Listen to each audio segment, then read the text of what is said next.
Welcome to Rates and Barrels. It is Monday, May 9th. Derek Van Riper here with Eno Saris. On this episode, we will dig into the debut of George Kirby that took place on Sunday. A pretty heavy weekend of bidding and free agent pickups this weekend with a lot of prospects getting the call over the last week or so. We'll talk about some expectations for those players as well as maybe a few sneaky, interesting, boring players with a lot of playing time.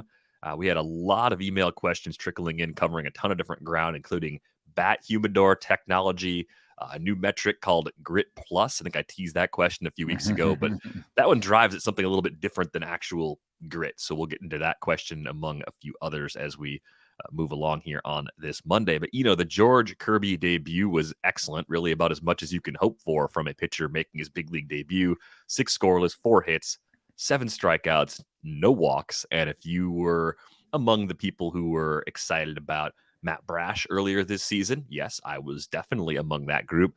And you are also excited about George Kirby. The one thing you should be really excited about is that 0 in the walk column, because George Kirby, as many people may know already, has very good command. And it's nice to see a guy, especially in his debut, go without issuing a free pass in a start where he pitches that deep.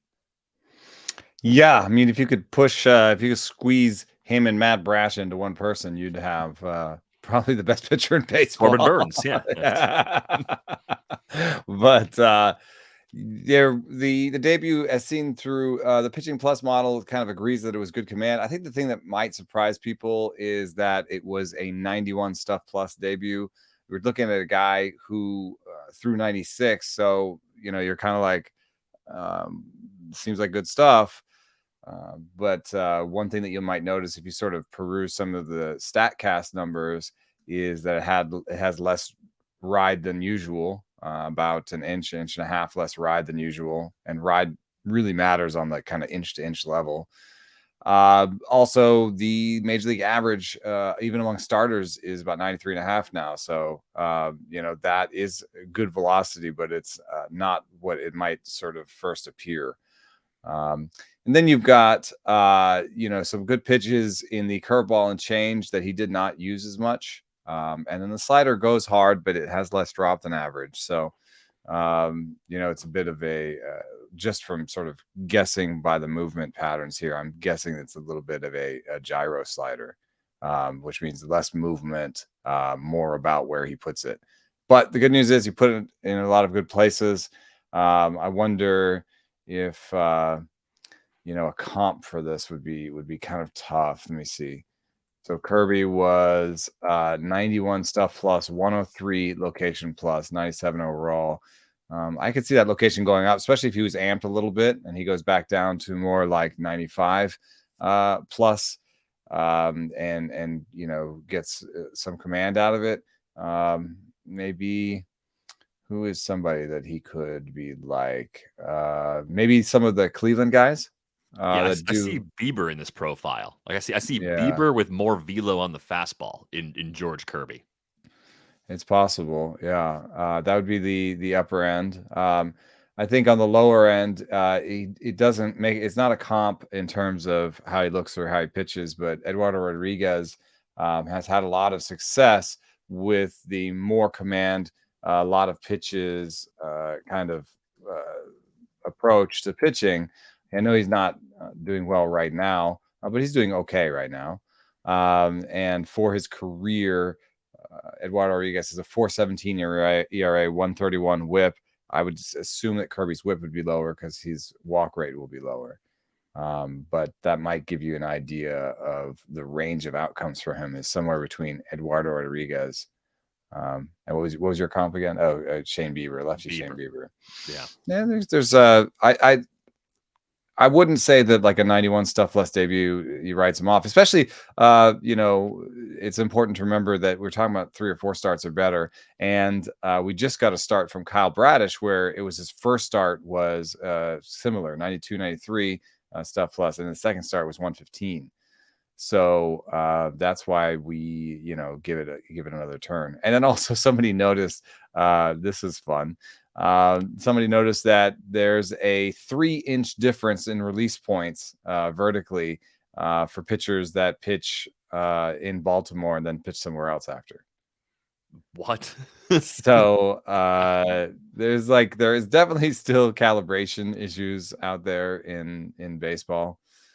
That's what I would guess. I would guess it's calibration. I mean, it's not like everybody's going to Baltimore and changing their their release point. So kind of crazy that it would be like that. But I do know that, I've heard sort of now I'm getting to the part where, like, I say something that I don't have like great reporting on, that I've just sort of, it's like kind of gossip, almost baseball gossip, which is that, like, some teams are fine with uncalibrated or poorly calibrated TrackMan, or you know Hawkeye or whatever, because they know what the calibration is that they have to do in their numbers, and maybe other teams don't. It's just that's so weird. It's like, well, we can figure out. We know what the problem is, so we can just correct for it. But we know these teams can't. Like, that's Yeah, I mean, maybe pretty there's odd. some teams out there where it's just not much of an R&D department, and they're just taking oh man, this pitcher in Baltimore has a great release point. Yeah. That's pretty weird. The other pitcher that I think was pretty popular as a pickup, if he was even available still, is Josh Winder in Minnesota. I know we haven't really talked a lot about him. He's kind of been the extra guy early on this season, and another injury has befallen the Twins rotation. Unfortunately, an elbow injury for Chris Paddock. And given what he was dealing with at the end of last season, you could imagine that could be a very lengthy absence. Plus, Bailey Ober's down with a groin injury right now. So there was already a opening, at least a temporary one, for Josh Winder, who to this point split between the bullpen and the rotation, has a 20-4 strikeout to walk ratio in 22 and a third innings, posting good ratios so far, has a good track record at most of his stops in the minor leagues with some really nice ratios along the way. Good control pretty much everywhere he's been. Good, if not great, strikeout rates at a few of those stops as well. So I'm curious what you make of Winder getting this potentially extended opportunity in the Minnesota rotation. Yeah, I think he's got some fastball deception because he's got more ride than usual, and an interesting release point. He's got a good 4-pitch mix. He's his stuff plus per by appearance has kind of gone up and down. There's his best appearance came with like 60 pitches with the 108 stuff. His worst came with the most pitches with an 88 stuff. So there is that process of like coming from, being lights out in 3 innings to having to go 5 and finding a way to make that go. But I would point out that the average SP stuff plus is actually 97-ish, because stuff plus is calculated among all the pitchers. So, kind of unfair to compare Winder to. I'm just looking at Stelmont because they're both Josh's in the sorting. But Stelmont's like, up there in the 120s and 130s with stuff plus, but he only has to throw 10 to 15 pitches per appearance. So I think that Winder will. Is it Winder or Winder? Oh, it was Winder. I'm going to check it real quick to be sure. I think Josh in Minnesota will settle in with above average stuff for a starter. I mean, there's enough of you can kind of look at what he's shown, then you can look at the Statcast page, see that he has above average ride, has a kind of an interesting power changeup, and then a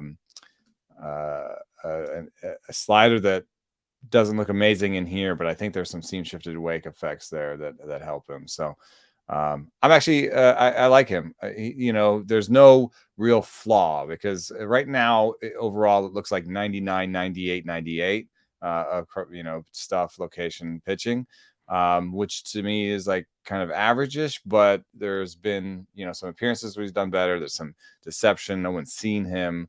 It's a decent ballpark to pitch in. I wouldn't like push him super hard, but he would be in my like top 75 if I knew he was a starting pitcher the rest of the season. Which makes me wonder, where would George Kirby be by comparison? Because the big difference is in the leagues where Kirby was available, I saw a 29 out of 100 bid in one league.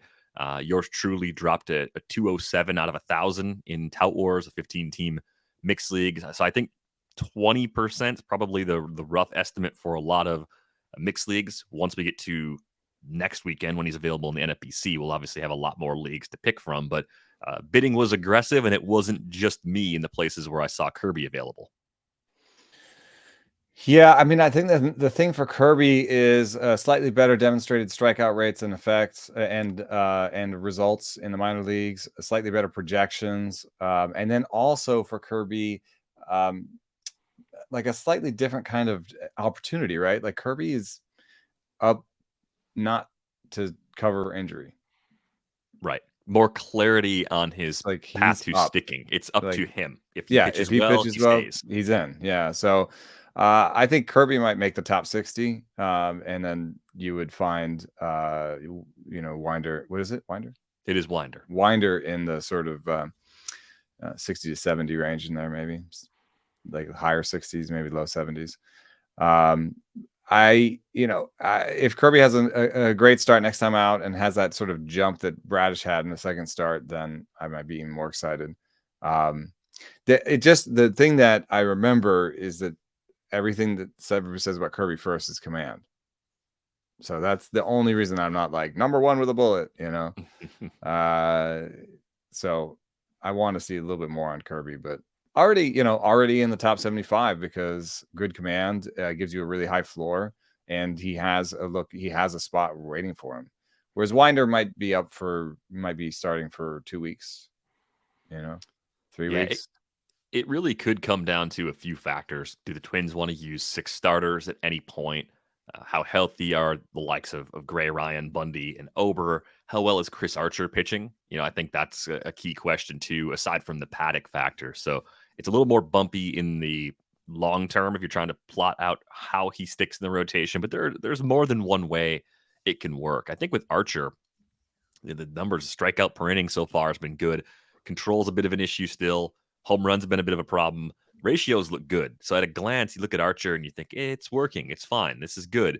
He hasn't pitched more than 4 1/3 innings in any of his starts so far this season. So he's a foreign dive. Yes, he is a 2 times through the order, and then we're turning it over to the bullpen, which with their bullpen, I think that can work for a spot. But I don't know what that looks like come late May or June if he's still actually in this rotation or if they just move him into the long relief role.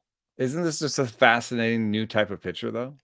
This is a new type of pitcher. I mean, this is now a thing that people have in their rotations, the 4-inning pitcher. Yeah, without shame, apparently. Without shame. Which is good. I mean, there's a lot of space between 1 and 6. We talked about this before. That's like, why do we always think like, they either come in 2? There's only 2 brands of pitcher. You get 6 or you get 1. You go 6. That's it. At least they've embraced that there are numbers in between 1 and 6 in Major League Baseball. I'm very excited for them. It's not awesome for fantasy and for watching. Although I suppose a really good 4-inning pitcher could still be a marquee name. You could still be excited to watch that person. Yeah, pitch. could you be like, oh, Chris Archer's pitching tonight? It could be 4 innings, 6 Ks. Well, I think if you could have more combinations of pitchers that work together. It could almost be like tag team wrestling, where you have Archer and Yohan Duran. You could give them a nickname. They could come in. They could have like tandem entry videos. They could even have like a tandem entry video. Yeah, there's a lot of things you could do with something like this. Drew Rasmussen and Josh Fleming. They'd be the worst tag team champions of all time. But hey, I mean, look, you got to lean into this kind of stuff. If this is the way we're going, what the tag team duo for them is? Wrestling. Wrestling. Oh, wow. We are off the tracks. Just 15 minutes in. They're wrestling. A couple more Twins I want to talk about. Royce Lewis and Jose Miranda are both up right now. And I think this is another question where I felt like the Royce Lewis pursuit this weekend for me was lighter than it would have been if we had bad news on Carlos Correa. It sounds like with Correa, it's not as bad as they once feared. The fracture with the finger might not actually be a full-on fracture. There's a chance he avoids the IL, at least at the time of this recording. I wondered with Royce Lewis, though, does he stick and play another position, given that they have that kind of opening at third base right now? Or is this just a temporary solution until Correa's back in the lineup? I think that was a big part of why I was sticking to about 5% as my high-end fab bid for Royce Lewis, because I wasn't convinced he was staying. I'm also not sure there's going to be everyday playing time, even if he sticks. Yeah, I don't think I even really put the bids in because I was a little worried about that. And then, I think that you have to think about it in tandem with Jose Miranda. Tandem is the word of the day, apparently, because there's one job available, it seems, third base. And what's amazing is if you actually look at Urshela's in numbers, I know everyone sort of moved right past him. He's 30. He's never was that good, and now he's bad. But when you look at Urshela's numbers, he's got the lowest swing strike rate of his career. The lowest strikeout rate would be the lowest strikeout rate if he had it all year. So he's making contact. He's got the second lowest reach rate, chase rate of his career. And he's got the best barrel rate of his career. Like, he's actually it would be the second best walk rate of his career. Like, he's doing everything right except for, get hits. Yeah, well, I mean, some of that's out of his control. If you're putting the ball in play that often, making good decisions at the plate, and you're dealing with a deadened ball, maybe it's a little bit of bad luck. I think he could get the job back. You know what I mean? Like, I think he should be considered the favorite, I think. Because Jose Miranda, could do the same thing that other rookies do and be fine long term, but not make it right away. And Jose Miranda is, not necessarily doing everything right under the hood. Yes, he has walk rate twice his strikeout rate, but that it's just because his strikeout rate is 3.6 right now. So just making a lot of contact, which I like. But 52% of the air is, I think, a little bit problematic. That's going to lead to a low BABIP. The guys that for a piece that I just did, I looked at 48% or higher fly ball rates in the last 3 years, and there were like 11 guys that did that, and their combined BABIP was 220. So if you live in that sort of 50% plus fly ball rate, I think you can only expect a 220 to 240 type BABIP at best. So that's not going to be great for him because right now he doesn't have a good BABIP. And he's not barreling the ball. So, I mean, I'm not saying this, I was pretty negative on Kelenic, due to some process stats when he first came up. I'm not saying the same thing about Miranda. You know what I mean? Like, I think he could figure out a lot of this. I really like the contact rate. The chase rate is pretty good. But I just don't know he's going to do it right away. You know what I mean? And then Lewis, I think you're kind of wasting some of what he can do if you're playing him at third. And then I'm not sure that he's offensively better than Urshela or Miranda. So I think Miranda might get 2 weeks to try and push Urshela off. And if Urshela's luck turns at all, then Miranda might go back down and, hang out with Royce Lewis in AAA. Well, they can float the DH a little bit because Sano's down for a while, so that does create an extra spot that wasn't there previously. What they're doing since Alex That's Kirilloff why they're going to came keep Miranda up. Yeah. Yeah, they're playing Kirilloff at first so far. So I think it's a lot of moving parts. I think there's room for one of these guys to hang on. I think you also have to ask how much do you buy into Royce Lewis really producing at the best clip he's ever produced at in the minor leagues to begin this season. 24 games at AAA. He had a 310, 430, 563 line. There's nothing like that at any of his previous stops. He was always young for the level. Obviously lost the 2020 season because there was no minor league season, had the torn ACL last year. So there's been a long layoff, but he's walking more than ever, cutting the K rates down and hitting the ball in the air more than ever. I mean, this looks like the Royce Lewis that people were expecting when he first was drafted. And the legs are healthy with 8 stolen bases. Yeah, everything looks really good for him right now, except for the immediate playing time. So I'm really curious to see how they balance it out, but I just have to temper the expectations in the short term for both players because they're trying to really battle for what is currently one spot. Yeah, and there's really only one winner. That's the point. It's like it's a little bit tough when you like it better when somebody like Kirby. It's like just what we were doing with Kirby and Winder, right? Mm-hmm. With Kirby, you're like, man, there's no way that he's going to pitch well and get sent out. Like that. I think that's the opportunity that's in front of him. Whereas I think with Royce Lewis and Jose Miranda, they could both do better than they're doing right now, or they could both do well in the major leagues, and one of them would get sent out anyway. We should talk about Juan Yepez in St. Louis because he was highly coveted over the weekend. People were very aggressive with some bids on him. including Opportunity. me, You were your one of them. boy. So Yeah.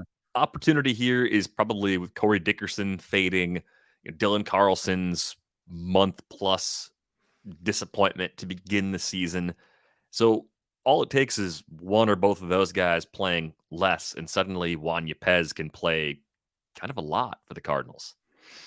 And the reason that I took the leap was this. He's played 2 of the 5 games in the outfield.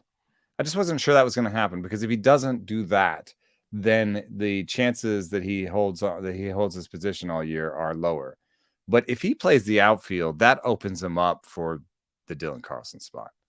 So now he's coming up, and there's Dylan Carlson struggling, Corey Dickerson struggling, and I mean Albert Pujols is fine. I wish that Yepez was a lefty, so that he could just steal 2/3 of that DH spot and settle in with Pujols. But just the fact that he's playing the outfield, and the fact that he came up and just played every game, right? He's played 5 in a row since getting called up. He's hit 5th in each of those games. It was right That's field, 3 at also DH, good and 1 in news. left. That's also good news. He didn't hit 8th. You know what I mean? 5th is a Yeah. pretty nice spot to throw him in the lineup. And then every once in a while, and this is where I leave my normal analysis behind.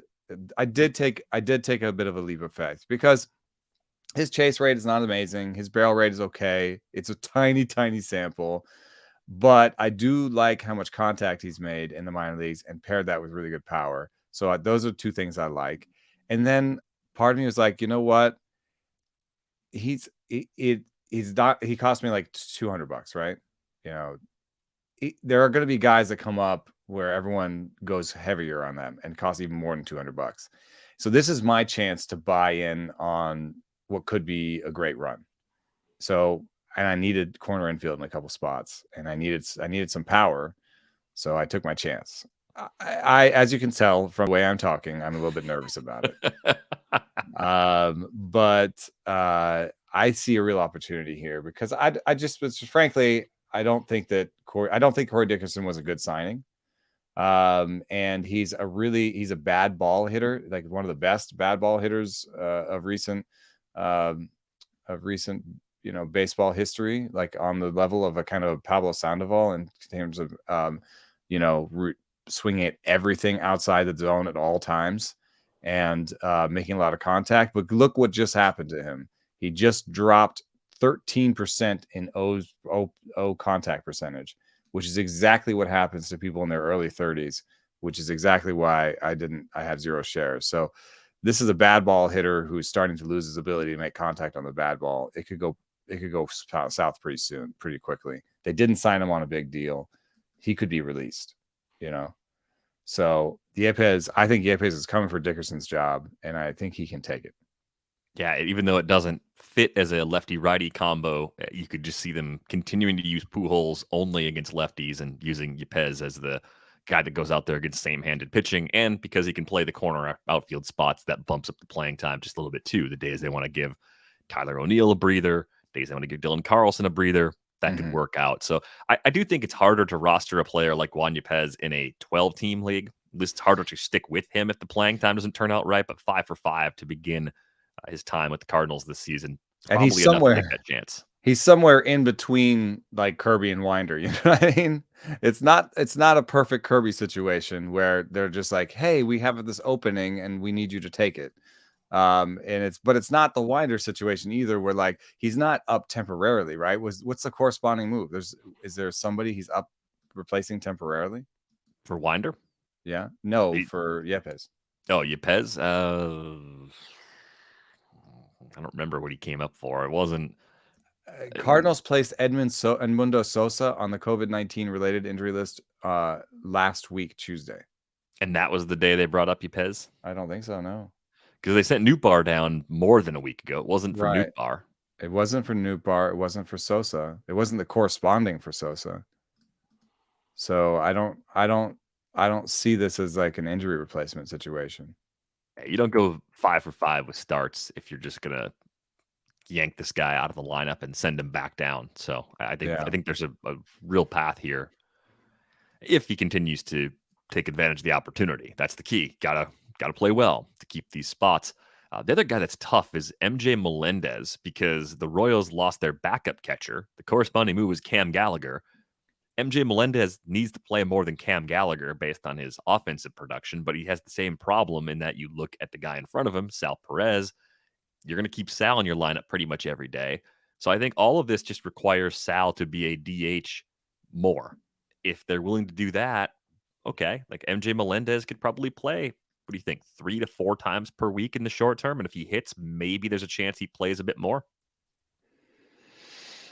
Yeah, I mean, he didn't have an amazing start to the season in the minor leagues, MJ, but still a really good player. I'm trying to see who's been playing DH. I see a little bit of Hunter Dozier.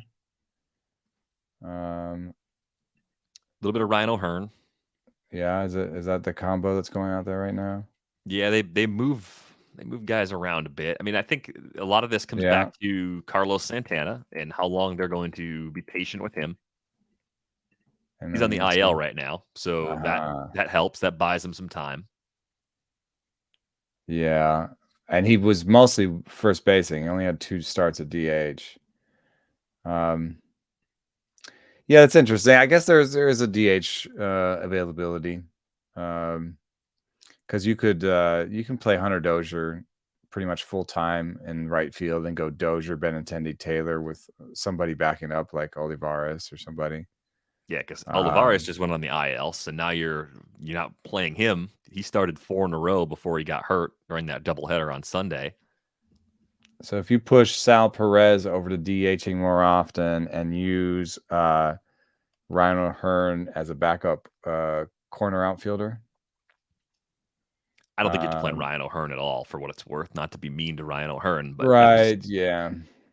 Yeah. just a guy on the depth Okay. chart for me. I had been out on him because catchers take longer to peak offensively. They debut at older ages.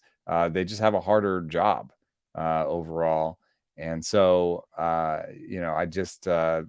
usually out on young catchers and try not to spend too much in Fabapalooza situations. The chase rate looks good in a tiny sample. He's already hit a barrel. Like, there's some good things about what he's doing, making a lot of contact, and he actually is a sort of a patient guy. So, there's a lot to like there. I guess I thought there was more people in his way, but uh, you know, let's not pretend that pushing Sal Perez to DH at 31 is not going to be kind of slightly momentous. You know what I mean? Like he's doing this like kind of once a week ish DHing. Wow. How is he only 31? He turns 32 tomorrow, so happy birthday, Sal, if you happen to listen to Yeah, the podcast. I mean He's gonna turn 32. That dude's knees, that dude's body has to be 40 from the number of games he's caught.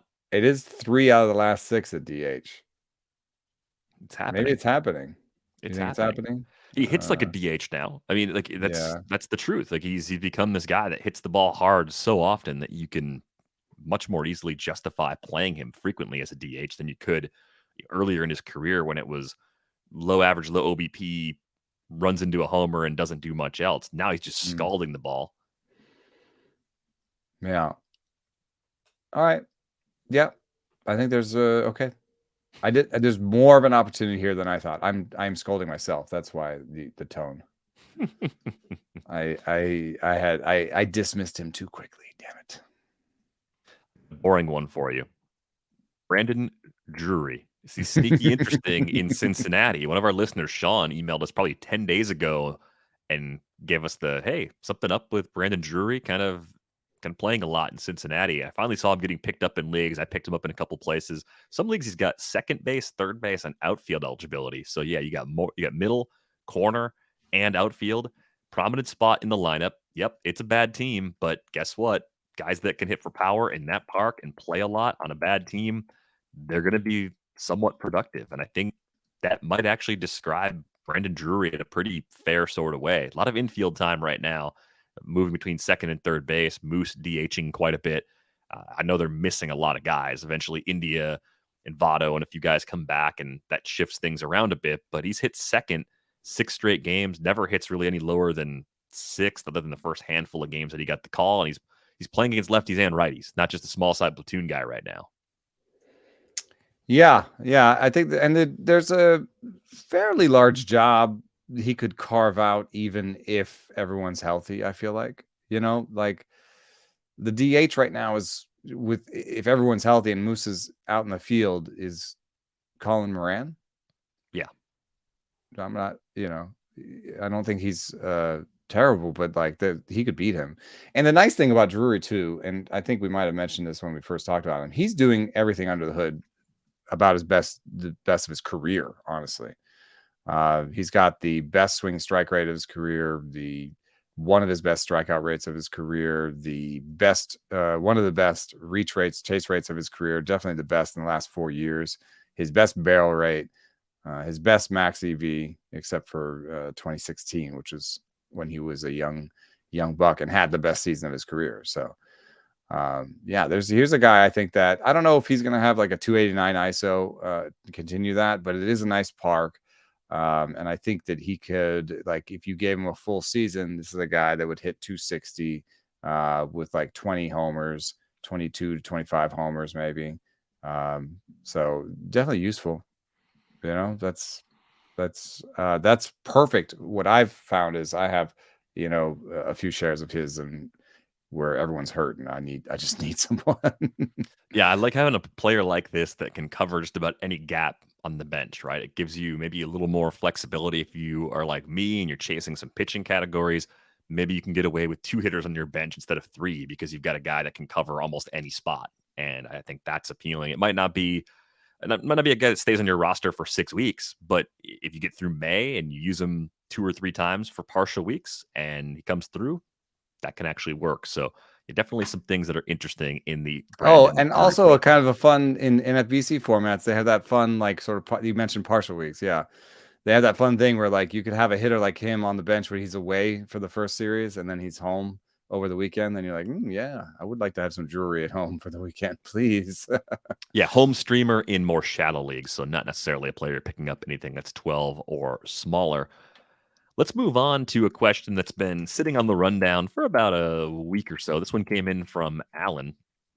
Alan wanted to come up with a metric to measure getting more out of your tools and your ability than others. And it was called Grit Plus, which maybe we'd have to rename it because as he explained, he said that he's got David Eckstein as the proprietor of the algorithm for Grit Plus. Board members including Brett Gardner, Joe McEwing, and Trot Nixon. They had a harder time coming up with pitchers that fit this criteria. Top choices included Nestor Cortez, Mark Burley, and Sergio Romo. But the whole concept is just getting more than expected out of a player, which I think the essence of this drives at player development and honing individual skills and investing in your own game. So I think it's more of like Dev Plus or Exceed Plus because it's hard work, it's optimizing your swing, it's cleaning up your mechanics, it's training, it's coaching, it's all of those things. And I think a good recent example of this on the pitching side for me is Luis Garcia in Houston. Luis Garcia of the Astros was not supposed to be this good, And I think there's a lot of other players like that. I think we've talked about them before, where you've got these kind of 45, 50 grade players who end up popping to be above average regulars. That to me kind of comes back to something in player development more than anything else. Yeah, that's interesting. I was thinking more along the lines of maybe like a Chris Bassett. Mm-hmm. Many pitches, not the greatest stuff plus, but good location on many pitches. And then it also just fits his personality. But I wonder, in your definition, somebody like Tyler Megill or Kyle Wright would count. I think so. I mean, I think Kyle Wright. I think if you're looking at it from everyone, regardless of when they were drafted or the amount of their signing bonus if they signed as an international free agent, if you put everyone on a level playing field, then you can include everybody regardless of Because draft Kyle Wright's a status. weird one to include, right? Like, this guy was supposed to be this good. 5th overall pick, yeah. Yeah. But the scouting grades, I'm looking at the old Fangraph scouting grades. This was from 2020. They had him as a 40 plus. So I think if you just want to look at it more from the what did people think this player was going to be and what did this player become, he'd be on the path to a significant exceed. So I do think that we should include players like this because sometimes players are not drafted in the correct order. They're rarely drafted in the correct order. And I think we should look at development and try and isolate situations where teams are getting it right and try and figure out how we can be right in long-term situations or in the case what we were talking about earlier, right? If you think about a Josh Winder, that's why Josh Winder versus George Kirby, even though the playing time situation right now might keep it from being an apples to apples sort of comparison, it's interesting to think about how close they could be in actual value if playing time were in fact even though the perception of those two players based on scouting reports and expectations are pretty significantly different. Yeah. Player development is so fascinating because you just have all these different pathways to it. And yes, it's not linear. And then, I think also people think of Kyle Wright as like the sort of typical player development win, whereas it's probably somebody more like Nestor Cortez. Right. Cortez and Luis Garcia, I think, are the two best examples. Cortez, I think every time people look at him, they wonder, how is he this good and when is it going to fall apart? And then he comes back and pitches well again and keeps it going. I mean, right now he's pitching better than he did last season. He's got his K rate up at 32% so far. Walk rate pretty much in line with last year. He's brought the homers down early on this season. We're not expecting him to pitch to a sub-2 ERA all season. No one's expecting that, but it's looking more like 2021 was closer to his true baseline than any of us expected. Yeah. Well, here's another way of looking at it. More along the lines of Nestor Cortez. I was thinking I took all of the pitchers that had thrown more than 100 innings, and then I took I only looked at the pitchers that had an above average pitching plus. These are supposed to be above average pitchers. And then I sorted them by reverse stuff plus. So who has the worst stuff among starting pitchers and has yet been an above average starting pitcher? And I kind of like the first name, Michael Pineda. That I think he's gritty, dude. I think like how long he stayed around the game, how little he has. I mean, the fastball just keeps getting worse, and he just got that slider, and somehow he's still here. Miles Michaelis, Dylan Bundy, Ross Stripling, Michael Waka. I mean, I think this is your Grit Plus leaderboard. Yeah, these are guys that are getting a lot more out of their respective arsenals than you would expect for sure. Is Paul Blackburn close to the top of that list? We get a lot of Paul Blackburn questions. Cortez is near the top of that list. Right now, Noah Syndergaard is here. Zach Greinke. At this stage of his career, sure. Wasn't always a grinder like this. Does make the list. Why doesn't Blackburn? Let me see. Paul Blackburn's a mystery to me. I mean, and I know the park is playing real extreme and doesn't have above average pitching plus, but he does have low stuff plus and high command plus or high location plus. Yeah, I think he counts if I open it up a little bit, but yeah, I mean he belongs to that list. Anthony Disclafani, dude. Good call. Yeah, I think he's right there. But yeah, but then you're right. We're conflating a few things. I mean, there's like is it someone who has low stuff and is just a command artist that's making the most out of it? That does kind of fit just Eckstein a little bit for me.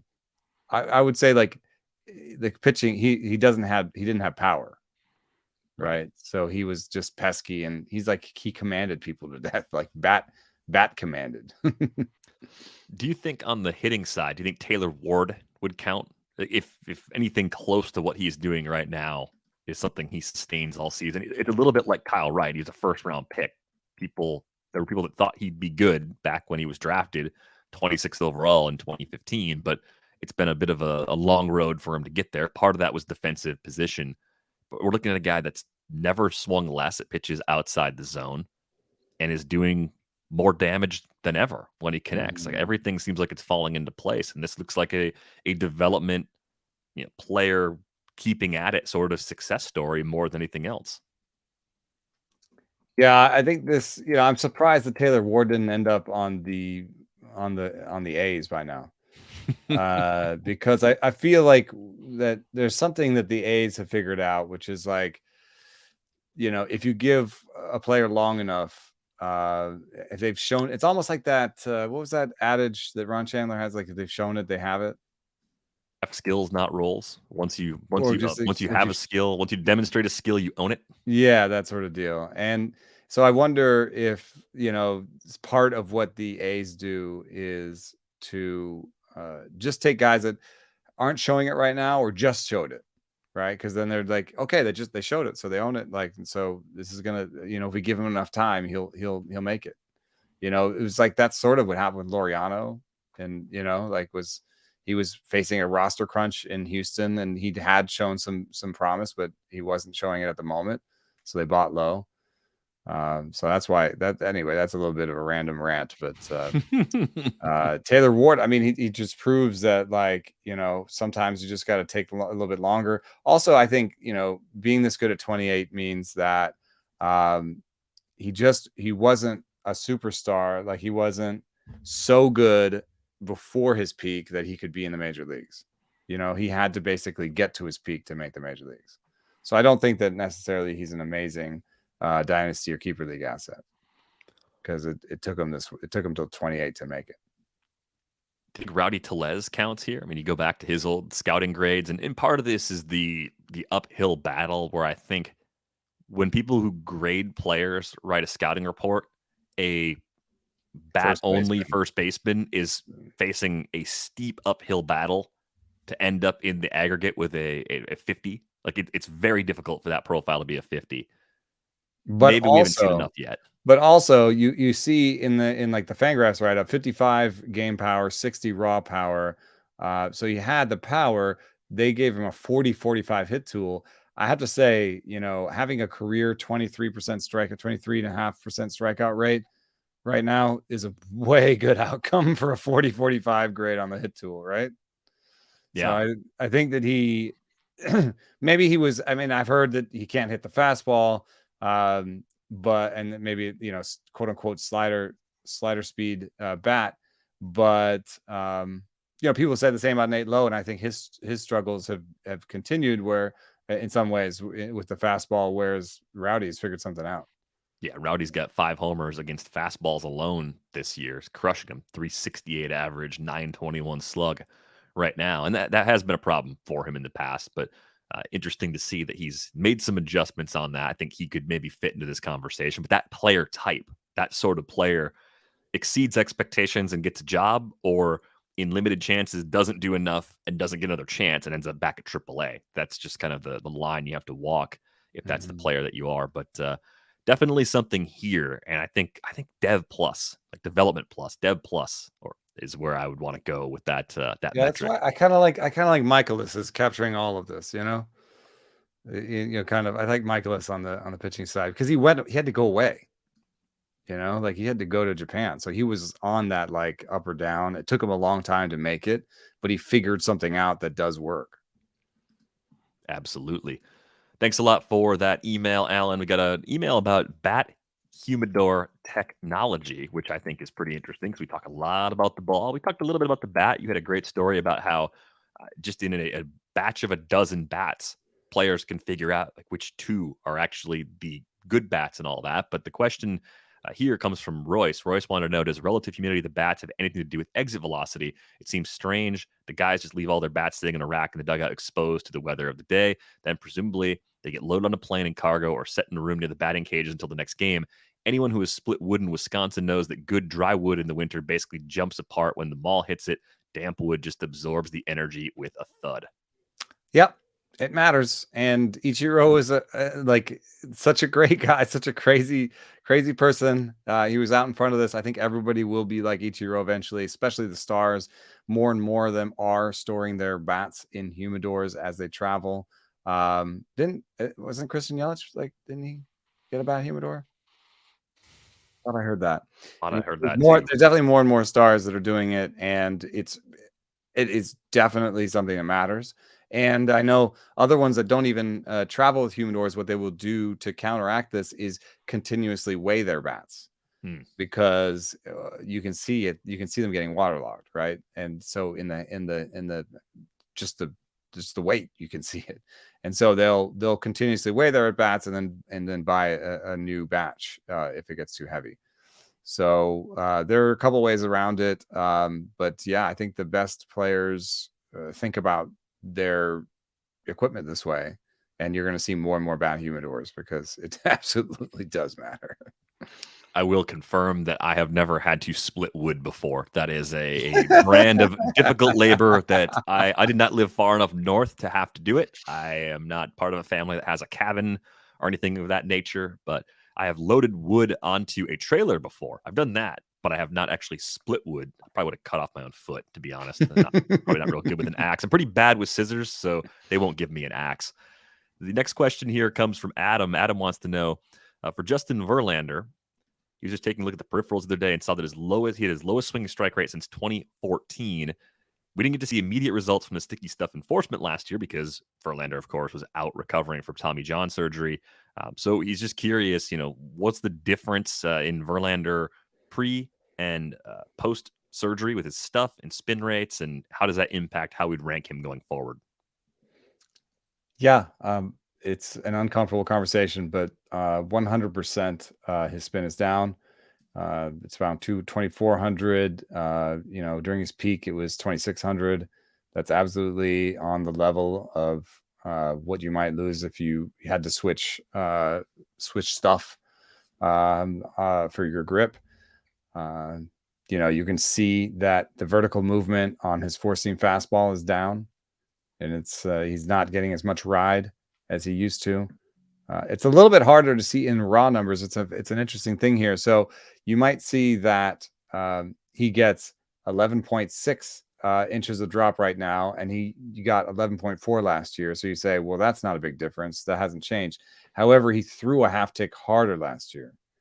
And so when you lose a half tick, you should gain ride, and he gained less ride. So relative to the league, he has less ride. Relative to the league and relative to his velocity, he has less ride this year. So that's why I like to use the versus average stuff on StatCast, so you can see this year versus average. He's got 0.5 inches of ride. Last year he had 1.8 inches of ride, and at his peak he had 2.9 inches of ride better than league average. So the difference between like 2019 and now is 2.5 inches of ride. That's absolutely the source of his missing swinging strikes. 100%. I think he's being helped a little bit by the fact that the ball is not jumping out. And I believe that if the humidors start to dry the balls out relative to last year in the wetter months, we may see a larger home run rate going forward. And that's what you see with Zips, with a 1.6 home run per nine going forward. And the bat is on the other extreme, saying 1.24 homers per nine. Both of those are higher than what he's got right now. Also, those systems are all projecting him to have an 11K9, where he has basically a 9K9 right now. And those systems don't know anything about sticky stuff enforcement. It's a good point. Yeah, I wonder if you're ranking him for the rest of the season. I know you just did a new set of rankings, 20 to 25 among pitchers. Is that about right? I mean, I wanted to kind of push him, he's healthy, he's throwing pretty hard, he's got such great results, and so I have him all the way up at 6. Oh, you got him at 6. Okay, you got him way up there. I mean, the results are amazing. The stuff plus the numbers are good. He's one of the few there's like a really short list of people who have 107, 108 type stuff plus with 108 type location. Like that's he leapt to, he basically, his numbers look like in pitching plus look very close to Brandon Woodruff's. Wow. So I think it's like one of those things where he's like come off of a peak, that the peak was so high that he's still very good. You know what I mean?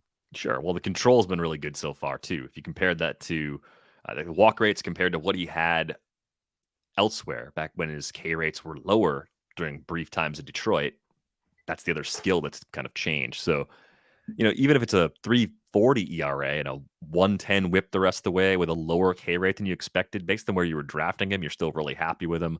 I would say that the fact that you have him at 6 doesn't point to a massive crash on the horizon, even with some of the concerns Yeah, that so you it's weird. outlined. Like I can agree with everything you're saying and say yes, yes, yes, yes. He's not as good as he used to be, but he's still damn good.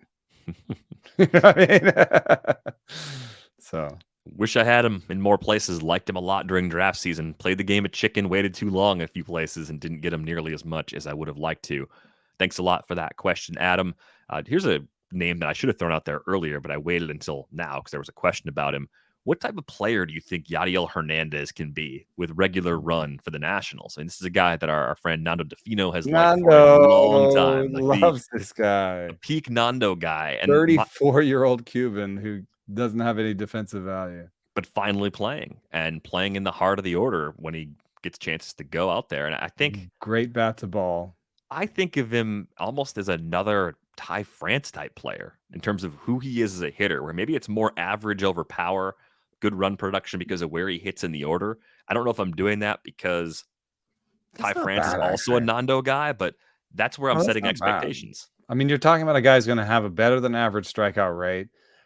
Maybe doesn't have plus raw power. You're talking about a 108 at max EV. That's like Shohei Ohtani has elite plus raw power. He has a 119 max EV.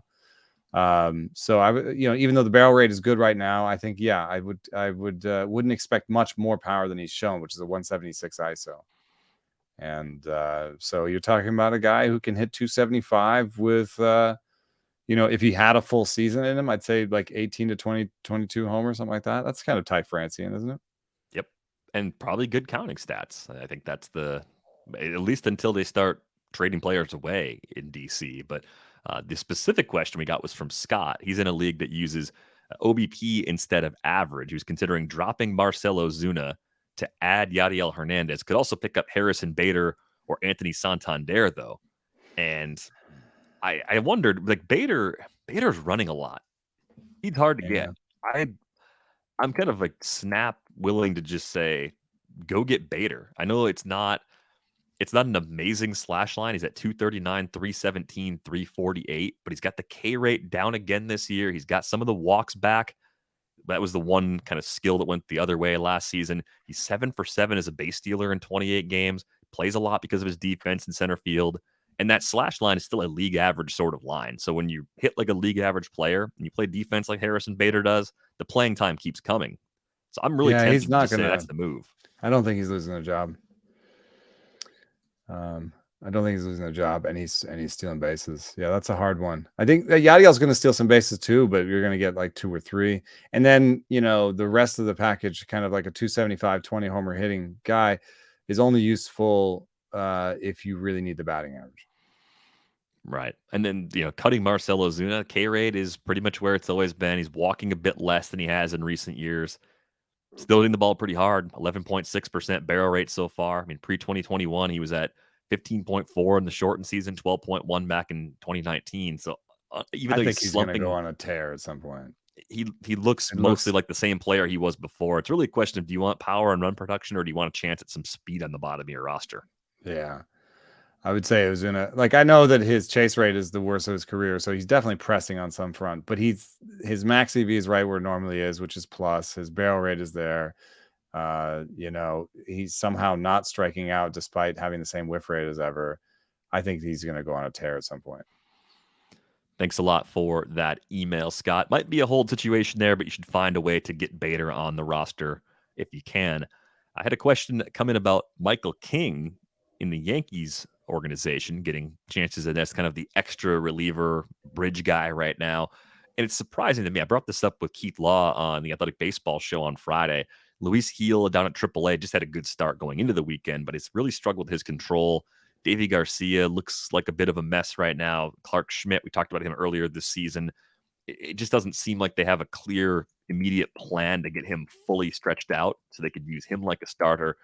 And it led Manny to ask us if Michael King might be a starter in waiting for the Yankees. Should they lose any one of Cole, Severino, Nestor, Tyon, or Jordan Montgomery? Clearly not a spot based on how everyone's performing, but the question was really, who gets that that spot start? Who gets the extra opportunity if one of those 5 goes down? Clark Schmidt, 35 pitches, 26 pitches, 54 pitches, 16 pitches. Generally above average stuff, but could drop below average, at least below 100 if asked to go 80, because he hasn't done that yet this year.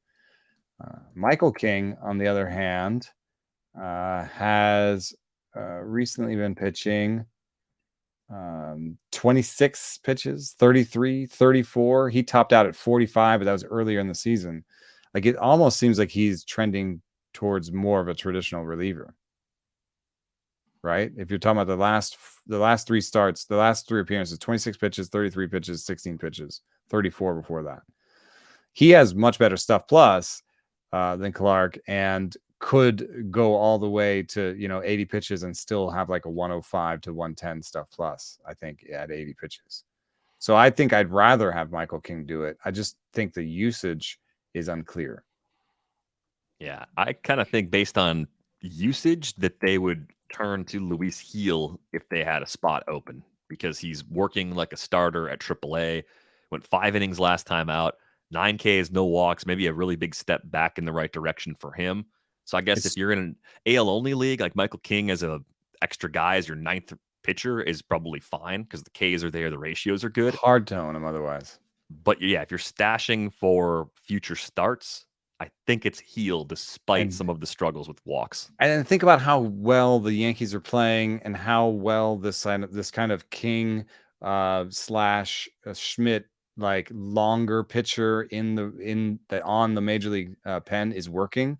And then you could say, oh, if there is a corresponding move, it's like, okay, tie on to IL, Heel up, Heel gets the first 4 innings, and we will just use King and Schmidt like we always do right after him, and then the fact that Heel's third pitch is inconsistent, he can't always command it, matters less, and you get like a Chris Archer situation out of Luis Heel, where he just 4 innings, 6 strikeouts, 1 earned run, and give it to King or Schmidt for a couple innings, and then you got to win.